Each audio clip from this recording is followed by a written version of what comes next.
ಅಸ್ಸಲಾಮು ಅಲೈಕುಮ್ ವರಹಮತುಲ್ಲಾಹಿ ಬರ್ಕಾತು. ಎಲ್ಲರಿಗೂ ನನ್ನ ನಮಸ್ಕಾರ. ಇವತ್ತು ನಮ್ಮ ಜಮೀರಣ್ಣ ಹುಟ್ಟಿದ ಹಬ್ಬ. ಅವರಿಗೆ ಶುಭಾಶಯಗಳಿಗೆ ನಾವೆಲ್ಲ KR ಮಾರ್ಕೆಟ್ ಚಾಮರಾಜಪೇಟೆ ವಿಧಾನಸಭಾ ಕ್ಷೇತ್ರದಿಂದ ಮಾರ್ಕೆಟ್ ವಾರ್ಡ್ನಿಂದ ಬಂದಿದ್ದೀವಿ. ನಮ್ಮ ರಘು ಸಾರು, ನಮ್ಮ ವಸೀಮ್ ಅವರು, ನಮ್ಮ ಅಬ್ದುಲ್ ಸಮದ್ ಅವರು, ನಮ್ಮ ಬ್ರದರ್ಸು ಎಲ್ಲರೂ ನಮ್ಮ ಜೊತೆ ಬಂದವರೆ. ಇವತ್ತು ತುಂಬ ಖುಷಿ ನಮಗೆ. ಏನಂದರೆ ಒಂದು ದುಕಾನು ಇದೆ, ಜಮೀರವ್ರ ಕುಟುಂಬದಲ್ಲಿ ಒಬ್ರು ಯಾರೋ ತೀರೋಗಿಬಿಟ್ಟವ್ರೆ. ಅದಕ್ಕೋಸ್ಕರ ಅಂತ ನಾವು ಸ್ವಲ್ಪ ಜೋರಾಗಿ ಮಾಡಿಲ್ಲ, ಇಲ್ಲಾಂದರೆ ತುಂಬ ಜೋರಾಗಿ ಮಾಡಬೇಕಂತ ನಾವೆಲ್ಲ ಪ್ರೋಗ್ರಾಮ್ ಮಾಡಿದ್ವಿ. ಬಟ್ ದೇವ್ರದ್ದು ಏನು ನಿಶ್ಚಯ ಇತ್ತು ನಮ್ಗೆ ಗೊತ್ತಿಲ್ಲ, ಈ ಥರ ಆಗಿದೆ.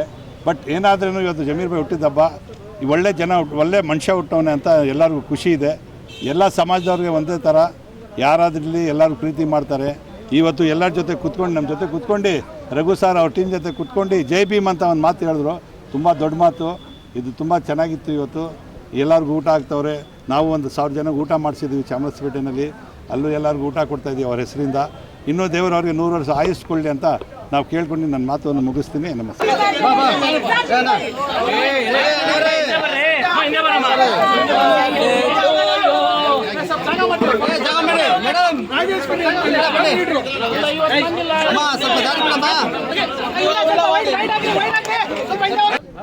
ನಮ್ಮ ಸೈಯದ್ ನಜೀರ್ ಖಾದ್ರಿ ಬಾಸ್ತು ಏನು ಹೇಳಿದ್ರೆ ಅದೇ ಸರಿ.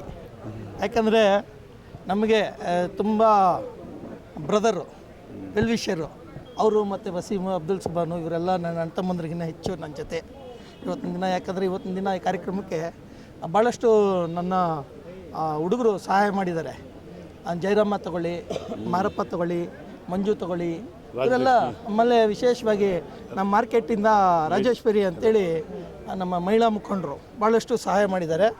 ಅವರು ಇವತ್ತಿನ ದಿನ ಒಂದೇ ಒಂದು ಉದ್ದೇಶ, ನಮಗೆ ಜಮೀರಣ್ಣನ ಬರ್ತ್ಡೇ ಇದೆ, ಹುಟ್ಟುಹಬ್ಬ. ನೋಡಿ, ನಮಗೆ ವಿಶೇಷವಾಗಿ ನಾವು ಆಚರಣೆ ಮಾಡೋಂಥ ಹಬ್ಬಗಳಲ್ಲಿ ಇದು ಒಂದು ಹಬ್ಬನೇ ನಮಗೆ. ಯಾಕಂದರೆ ಸತತವಾಗಿ ನಮ್ಮ ಚಾಮರಾಜಪೇಟೆ ವಿಧಾನಸಭಾ ಕ್ಷೇತ್ರದಲ್ಲಿ ಹಂತವಾಗಿ ಅವರೇನು ಗೆದ್ಕೊಂಡ್ಬರ್ತಾ ಇದ್ದಾರೆ. ಅದು ನಮ್ಮ ಜನರ ಪ್ರೀತಿ ಸಂಪಾದನೆ ಮಾಡಿರೋ ರೀತಿ ನೀತಿ ಇದೆಯಲ್ಲ ಜಮೀರಣ್ಣನವ್ರದ್ದು, ಆ ಪ್ರೀತಿಗೆ ನಾವು ಸೋತಿದ್ದೀವಿ. ಜಾತಿರಹಿತ ವ್ಯಕ್ತಿ, ಧರ್ಮರಹಿತ ವ್ಯಕ್ತಿ, ಸರ್ವಧರ್ಮಗಳಿಗೂ ನಾಯಕ ಅಂತ ಏನಾದರೂ ನಾವು ಪ್ರಸ್ತುತ ರಾಜಕಾರಣದಲ್ಲಿ ಯಾರಿಗಾದರೂ ಹೇಳ್ತೀವಿ ಅಂತ ಹೇಳಿದ್ರೆ ಆ ಮಾತನ್ನು ಜಮೀರ್ ಅಹಮದ್ ಅವ್ರಿಗೆ ಹೇಳಬೇಕು ಅದನ್ನು. ಯಾಕಂದರೆ ಇದನ್ನು ನಾವು ಆರ್ಟ್ಲಿ ಹೇಳೋಂಥ ಮಾತು. ಯಾಕಂದರೆ ಜಮೀರ್ ಅಹಮದ್ ಅವರು ತಾಯಿ ಹೃದಯ ಇರೋವಂಥ ವ್ಯಕ್ತಿ. ಅವ್ರಿಗೆ ಮುಂದಿನ ಉಪಮುಖ್ಯಮಂತ್ರಿ 100% ಮಾಡ್ತಾರೆ. ಮುಂದಿನ ಉಪಮುಖ್ಯಮಂತ್ರಿ 100%. ಅದು ಏನಪ್ಪ ಅಂತ ಹೇಳಿದ್ರೆ, ಅವರು ಅಪ್ಪಿ ಏನಾದರೂ ನಮ್ಮ ಶೆಡ್ಯೂಲ್ ಕ್ಯಾಸ್ಟಲ್ಲಿ ಹುಟ್ಬಿಟ್ಟಿದ್ರೆ ಇವತ್ತಿನ ದಿನ ಅವರು CM ಕ್ಯಾಂಡಿಡೇಟು, PM ಕ್ಯಾಂಡಿಡೇಟು. ಅವರು ಅಲ್ಪಸಂಖ್ಯಾತರಾಗಿ ಹುಟ್ಟಿರೋದ್ರಿಂದ ಅವಕಾಶಗಳು ಕೊಡೋದು ಭಾಳಷ್ಟು ಕಡಿಮೆ. ಈ ಒಂದು ಸಂದರ್ಭದಲ್ಲಿ ಅದು ಒಂದು ಗಾದೆ ಇದೆ, ಪಕ್ಕದಲ್ಲೇ ಇರ್ತಾನೆ ಅಂತ ದುಶ್ಮನು. ಅದು ಯಾವುದೋ ಟಿಪ್ಪು ಸುಲ್ತಾನ್ ಆಡಳಿತದಲ್ಲಿ ಇತ್ತಲ್ಲ, ಮೀರ್ ಸಾಧಕರು, ಹಂಗೆ ಈ ಆಡಳಿತದಲ್ಲಿ ಕೂಡ ಮೀರ್ ಸಾಧಕರಿದ್ದಾರೆ. ಆ ಮೀರ್ ಸಾಧಕರು ಎಲ್ಲಿದ್ದಾರೆ ಅಂದರೆ ಜಮೀರಣ್ಣನ ಪಕ್ಕದಲ್ಲೇ ಇದ್ದಾರೆ. ಜಮೀರಣ್ಣಂಗೆ ಗೊತ್ತಿಲ್ಲ.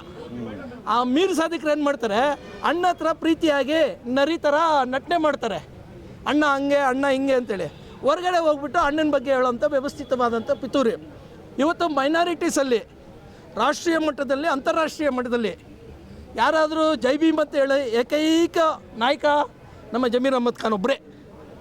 ಆಮೇಲೆ ಇಡೀ ಇಂಡಿಯಾದಲ್ಲಿ ವರ್ಲ್ಡ್ ಲೆವೆಲಲ್ಲಿ ನಾನು ಮುಸ್ಲಿಮ್ ಅಂತ ಹೇಳೋ ಏಕೈಕ ಲೀಡ್ರ್ ಯಾರಾದರೂ, ಗಂಡದ ಲೀಡ್ರ್ ಯಾರಾದರೂ ಇದ್ದರೆ ಕರ್ನಾಟಕದ ಟಿಪ್ಪು ಸುಲ್ತಾನು ಜಮೀರ್ ಅಹಮದ್ ಖಾನ್ ಒಬ್ಬರೇ. Very good. ಯಾಕಂದರೆ ಆ ಮಾತನ್ನು ನಾವು ಘಂಟಾಘೋಷವಾಗಿ ಹೇಳಬೇಕಾಗಿದೆ.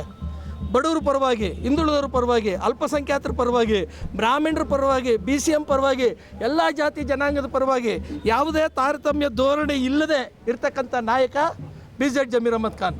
ಹಾಗಾಗಿ ಅವರ ಒಂದು ಪ್ರೀತಿಗೆ ನಾವು ಸೋತಿದ್ದೀವಿ. ಚಾಮರಾಜಪೇಟೆ ಕಾರ್ಯಕರ್ತರು ನಾವೇನಿದ್ದೀವಿ, ಅಲ್ಲಿ ವೋಟರ್ಸ್ ಏನಿದ್ದೀವಿ, ನಾವು ಅವ್ರ ಪ್ರೀತಿ ವಿಶ್ವಾಸಕ್ಕೆ ನಾವು ಸೋತಿದ್ದೀವಿ. ಅವರಲ್ಲಿ ನಾವು ತಾಯಿ ಹೃದಯ ನೋಡ್ತಾ ಇದ್ದೀವಿ. ಹಂಗಾಗಿ ಅವ್ರ ಹಬ್ಬ, ಹುಟ್ಟಿದ ಹಬ್ಬ ನಮ್ಮ ಹಬ್ಬ ಅದು.